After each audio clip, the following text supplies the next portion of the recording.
Hello everyone, Jeff the Green Review here. This is the first out of almost 200 videos that go along with the Green Review books on landscaping and gardening, and I think you're really going to enjoy them. I hope you watch all of them. So this first one, we start out with, what is a plant? The first thing we need to understand about plants is that they're much more complicated than most people realize. It may not be easy, as one might think, to be able to separate plants from animals. On the microscopic level, there are organisms that propel themselves that also have the ability to photosynthesize to make their own food. Dinobiron is a type of microscopic algae that has chloroplasts for photosynthesis, but it can also feed on organic matter, and it's mobile. We'll deal with microbial life later. So for now, let's look at our garden plants. What are some similarities and differences between plants and animals? First, does it move in response to external stimulus? Sensitive plants wilt when touched by an animal. Venus flytraps catch prey by closing when touched. Second thing is, does it have a memory? Sensitive plants that have their pots dropped a few inches or have water dripped on them realize that being dropped and dripping water doesn't harm them and will stop responding. Months later, they will remember that being dropped and dripping water doesn't harm them and will still not respond. 3. Can it make sounds? Recordings of plants making noise are fascinating. Plants make noise accidentally as water levels fluctuate. Some wood-boring insects are attracted to trees with lower water levels through the sounds the trees make. In the pest management chapter, we will look at how this works and why it's important to keep trees watered to help ward off this important group of insects. 4. Can it hear sounds? Even though corn plants may be all ears, research seems to point to the fact that plants do respond to certain sound frequencies. They can tell the difference between sound vibrations made by their leaves being eaten, insects singing, and the wind. Some plants make more chemical insecticides in their leaves when exposed to recordings of sound vibrations created by insects eating a different plant's leaves, even if that plant has not been eaten by insects before. 5. Can it see various colors of light, including infrared and ultraviolet? Potato eyes cannot see, but plants do respond to colors of light, including ultraviolet and infrared, by changing the way they grow. Many flowers also shine in ultraviolet so that bees, other insects, and birds will be attracted to the flowers. 6. Can it taste? Can it smell? Does it communicate with others of its kind?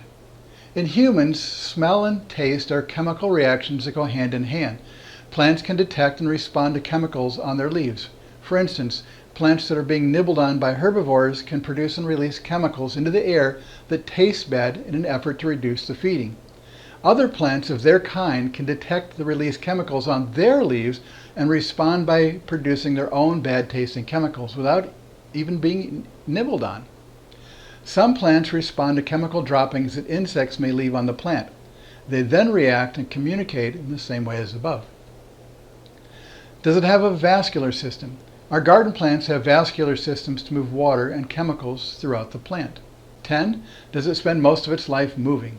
What do you mean by moving, you ask? If it's moving on their own with self-determination, then plants don't do that. If you mean moving by floating along a river, some plants could do that. Once our garden plants are rooted in place, they must tolerate all the environment throws at them or they'll die. 11. Does it spend most of its life immobile? Does any animal, besides the human teenagers, spend most of its life immobile?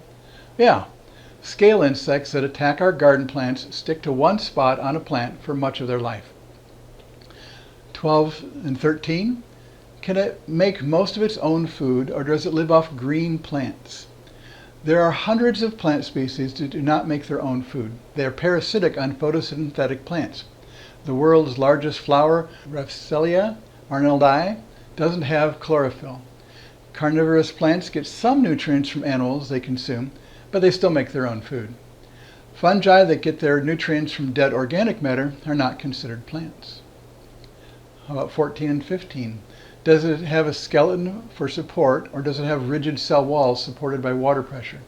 Several cacti species, like the saguaro, have skeletons that hold up the main trunk and the arms. The skeleton remains after the cactus dies and can be used for artistic purposes. The rest of the plants in our gardens use water pressure and cellulose in the cell walls to maintain their shape. Plants and animals hold the content of their cells with permeable cell membranes, but plants also have a cell wall. Meanwhile, many animals such as clams and insects don't have a typical skeleton. 16. Does it respond to environment by nervous systems? Although some plants respond to touch, none have a nervous system. However, some can send electrical signals through their vascular system. The chemical ether stops the electrical signals of nerves in animals. It also stops the electrical signal that causes sensitive plants to respond to touch. 17. Does it continue to grow in size for its whole life? After reaching maturity, most animals, except some reptiles, don't increase in size. Mature plants do continue with new flushes of growth on a seasonal basis. So, what makes a plant a plant? They can't make noise on purpose, they can't focus light with an eye, they can't move on their own, and they don't have a nervous system.